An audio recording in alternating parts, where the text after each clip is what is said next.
Historically, black colleges and universities (HBCUs) were established to provide educational opportunities for African Americans who were largely excluded from attending white institutions due to racial segregation and discrimination, essentially creating a space for black students to pursue higher education when other colleges were not accessible to them. Most HBCUs were founded after the Civil War, when the need for black education became more pressing.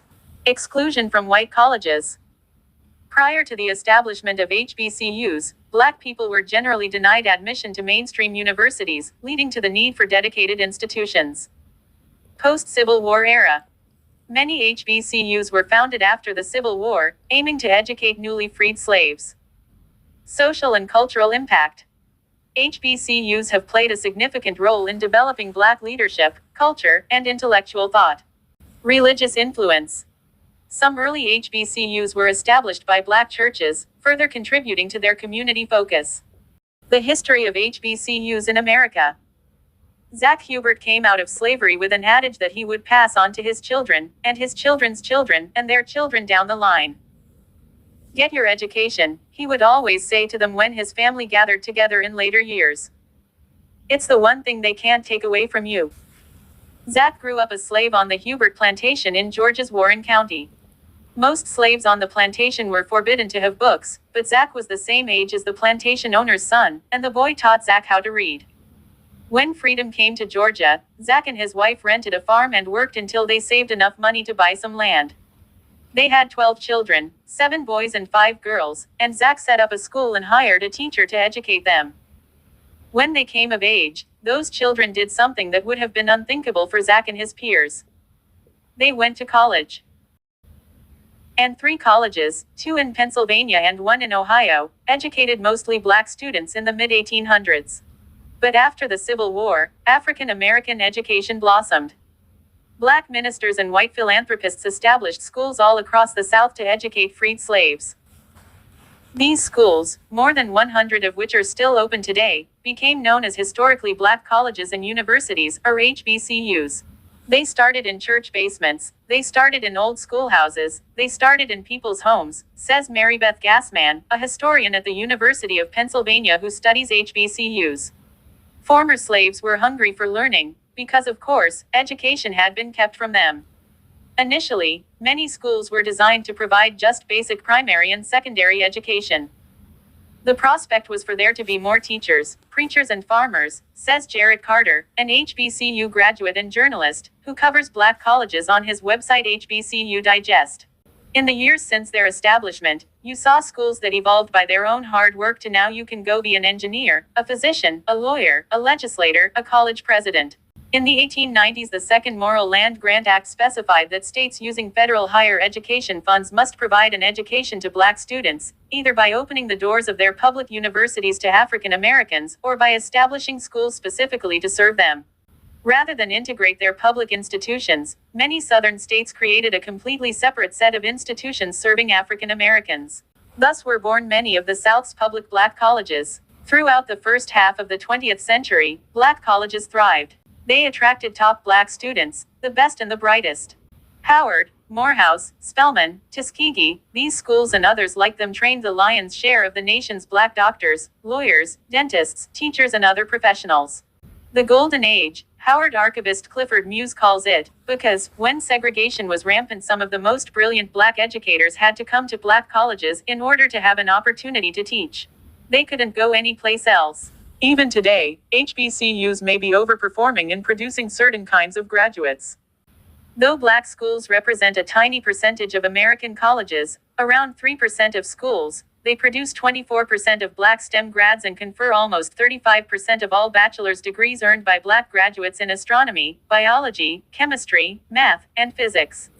According to a report from the National Science Foundation, 8 of the top 10 institutions producing black undergrads who went on to earn science and engineering doctorates were HBCUs. If we didn't have black colleges, we would have almost no African Americans in the sciences, Gassman says. We wouldn't have any in technology. We'd have very, very few black doctors. We'd have very few black dentists, almost no black people in computer science. We would take a hit in terms of African Americans in all of these different fields. I think that's not a hit I want to see. The last president of St. Paul's college sits down heavily behind his burnished desk. His knee has been acting up. Getting in and out of chairs is difficult. Each day I walk into this office, I sit behind a desk and I look at stuff, he says. I see no reason for it to close. Absolutely no reason. Millard, Pete, Stith has a curious job for a college president, not to build his school up, but to dismantle it gently, with as much order and as little destruction as possible. In 2013, St. Paul's graduated about 55 students, and shut its doors. Now the whole campus, 135 acres, 31 buildings, all the furniture, and even the baby grand piano, is up for sale for $2.8 million. In 1888 there probably were pockets of slavery still going on and Russell founded this school in the midst of all of that, Stith says. He shakes his head. He had real threats. And he kept it open. And that's a shame to bring this great experience to an end. It's almost criminal. In the past 3 decades, 5 HBCUs have closed their doors. Many more are on academic probation or have lost their accreditation. But while St. Paul survived the ravages of the Ku Klux Klan and rampant discrimination, it couldn't survive integration. As traditionally white schools in the area opened their doors to black students, enrollment at St. Paul's dwindled. What diploma do you want hanging on your wall? Stith asks. Over St. Paul's Street. Paul's administrators tried to keep up. They built a 500-seat auditorium with a baby grand piano, and a student union with a 3-lane bowling alley. But it wasn't enough. Enrollment kept falling, debts piled up. The school lost its accreditation, which meant that it was no longer eligible for state or federal financial aid. St. Paul's College founder James Solomon Russell was born 3 years before slavery ended. He became an Episcopal priest and came to this rural region of Southern Virginia in 1882 to start churches and a school to educate newly freed blacks. Locals warned him that the Ku Klux Klan had torched a similar school in North Carolina, and so Russell waited until 1888 to establish St. Paul's Normal and Industrial School. St. Paul's trained black students in the trades, brickmaking and welding for the men, tailoring and home economics for the women. Later it branched into liberal arts education. I would say out of 105, there's about 15 of them that are in pretty bad trouble, says Mary Beth Gassman. They're having a very difficult time. Gassman does not like the narrative that HBCUs are doomed.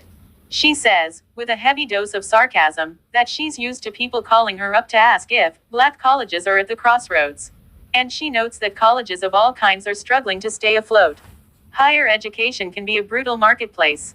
But Gassman does think that the headwinds that batter HBCUs are uniquely fierce. It's more volatile for black colleges, she says. I think it's more volatile because they have to deal with racism. People don't think that they should exist. People start to say, why do we need these institutions when black people can go to majority institutions? Before higher education was desegregated in the 1950s and 60s, almost all black college students enrolled at HBCUs. Today, only about 8% of black college students do. It's important to note, says Gassman, that the number of students at black colleges in the aggregate isn't dropping. In fact, HBCU enrollment has actually increased slightly since 2000, by about 10%. But in the same time period, African American enrollment across the higher education landscape as a whole increased 80%. The numbers are still up at HBCUs, but the type of student is changing, Gassman says. Historically, black colleges used to have overwhelming numbers of middle-class students, highly prepared students, and then their makeup changed. Now you have a big mix. You have affluent students, highly prepared students, you have middle-income students, mid-range preparation, and you have low income and you have very little preparation. Earl Richardson presided over this trend firsthand over the 25 years he served as president of Morgan State University. As historically white institutions came under pressure to enroll black students, they began to cream off our better students, he says. There's been slippage in the preparedness level of our students on average. Lower preparedness levels hurt graduation rates, and graduation rates at historically black colleges are low, averaging just 30%. That number is troubling, on its face. But Jarrett Carter says it reflects the type of student that HBCUs often educate: low income, first generation, underprepared. You have to give some credit for colleges which are willing to do what secondary schools and systems won't do, he says. Isn't it interesting that schools that are designed to reverse engineer everything you don't do from pre-K through 12 and fix that situation are now being regarded as failures? It's a vicious cycle. Poorly prepared students lead to low graduation rates. Low graduation rates make state governments and other investors reluctant to inject money into the schools. Cash-strapped HBCUs have inferior facilities and underpaid faculty. This gives the impression that they are dysfunctional institutions and makes lawmakers and alumni more reluctant to invest. Mary Beth Gassman's research points to a consistent underfunding of public HBCUs by states, which prioritize flagship universities and other traditionally white schools in public systems. In recent years, public HBCUs in Maryland, Mississippi, and Alabama have sued their states for more equitable funding. And at both public and private HBCUs, donations are much lower than at their traditionally white counterparts. In 2009, the average endowment for public HBCUs was $49.3 million, compared to $87.7 million at public schools in general. For private colleges, the average HBCU endowment was $38 million, compared to $223 million for the sector as a whole. HBCU Digest founder Jarrett Carter says that HBCUs themselves, founded as they were to provide options to people barred from other schools, were a symptom of racism. Their funding situation today is another symptom of the same. The only way you cure the problem is to make black institutions look like white institutions, and that's totally uncomfortable for people, he says. That's the fight we're now having in 2015, and I'm hoping it's not too late. One note of disclosure: historian Mary Beth Gassman, who appears in this story, receives funding from the Lumina Foundation.